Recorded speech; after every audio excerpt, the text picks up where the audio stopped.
So Foucault's history of madness is one where madness comes to be the vehicle for him to understand how we reinforce social codes in such a way as to limit, increasingly limit the possibilities we have for alternative ways of life, alternative pleasures, or even, one might say, for the experience of intensity. Intensity is pushed to the side, or intensity is diminished in favor of normality.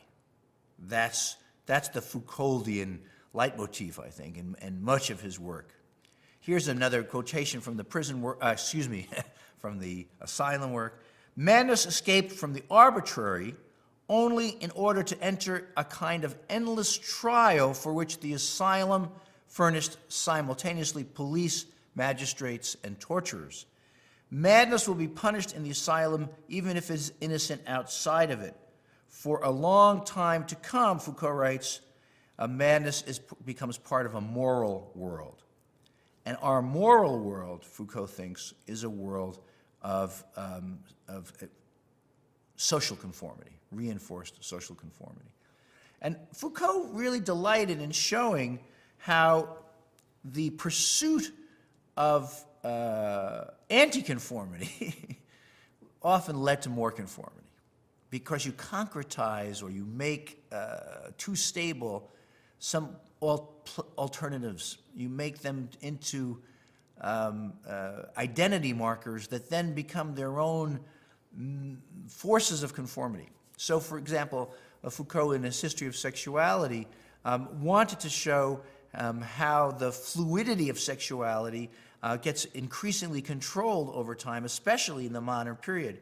Especially when people think they're pursuing sexual freedom, they create new categories for how you should pursue sexual freedom, new forms of identity to which you should conform. Even if that identity is liberatory, is outside of the mainstream, but you create a new mode of being that you then have to conform to. This is Foucault's great subject, of how we, in a way, police ourselves, how we dominate ourselves by saying, oh, I am going to be a radical. I am going to be a radical, and now I have to act like the radicals act. In other words, you conform to the image of radicalization. Somehow you say, well, I am not a diseased person because I like to have sex with people of my own gender. No, I am not that. I am free. I am gay, or I'm a homosexual, or I'm a lesbian. I am free. And Foucault says, yeah, you're free, but now notice how we start to have to conform to being gay, being lesbian. Why do we need always to find a new mode of conformity, a label for our freedom that comes then to oppress us? That's his subject.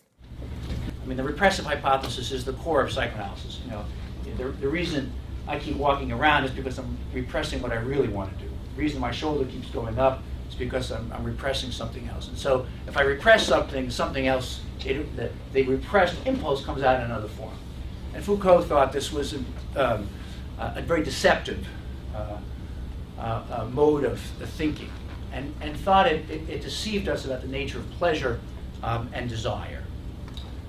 It convinced us that, for example, if I just lie down on the couch here and tell you about what I'm really thinking, that somehow I would be liberated to, it's kind of nice actually, I'd be liberated to tell you what I really want, why I really like Foucault, what really was going on. I'm not going to tell you that, because I'm sitting up now. But if I were lying down and free associating, I would be able somehow to access my true feelings and get them beyond repression. Foucault thinks that's a big mistake. More than that, it's a productive mistake. It produces the following. It produces lots of talk around sexuality. How repressed we are.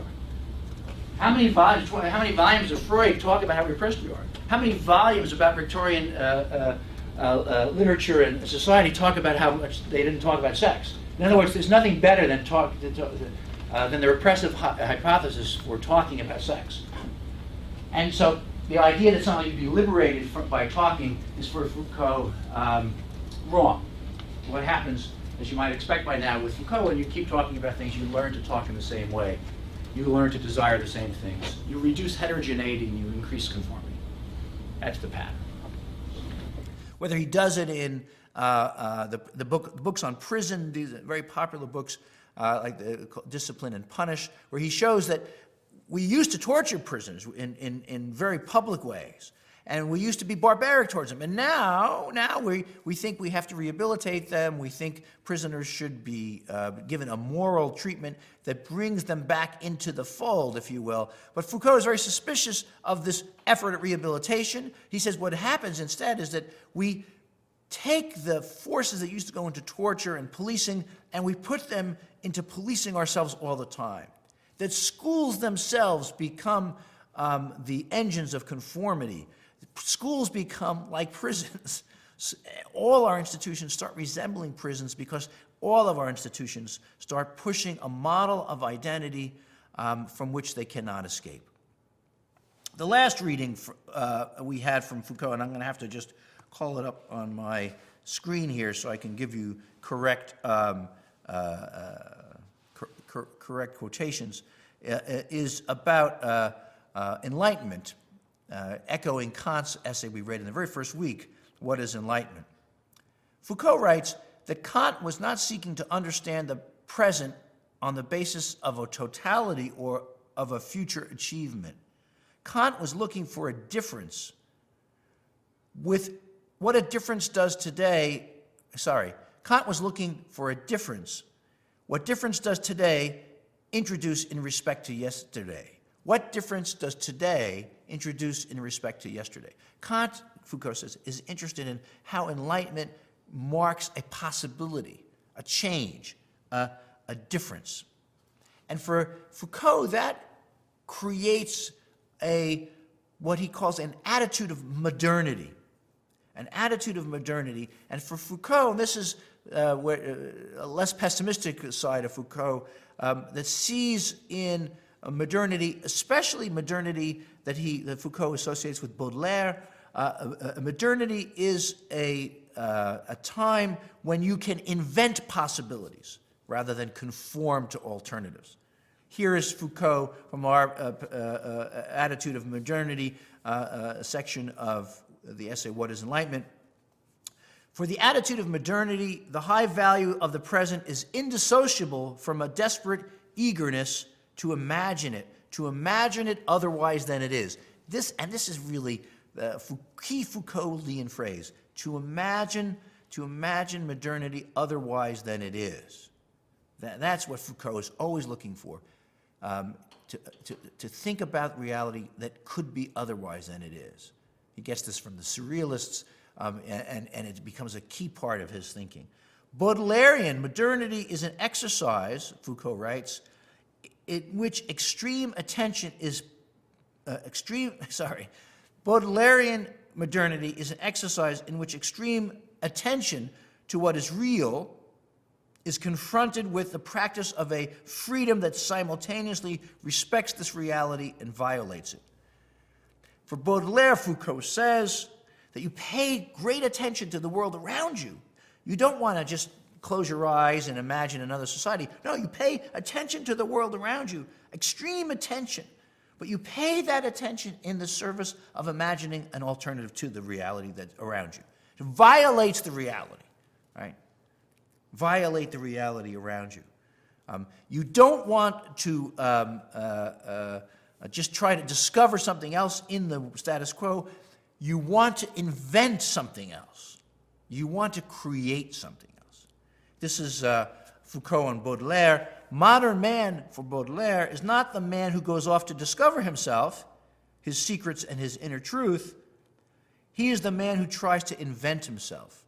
This is the core message of our week on Foucault, or our section on Foucault.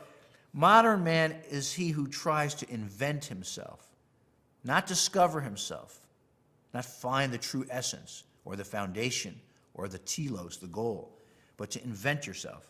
This modernity does not liberate man and his being, Foucault writes. It compels man to face the task of producing himself. Produce yourself, don't find yourself. Because then you have the possibilities of liberation that is new rather than liberation that is conforming to somebody else's model of what it means to be free.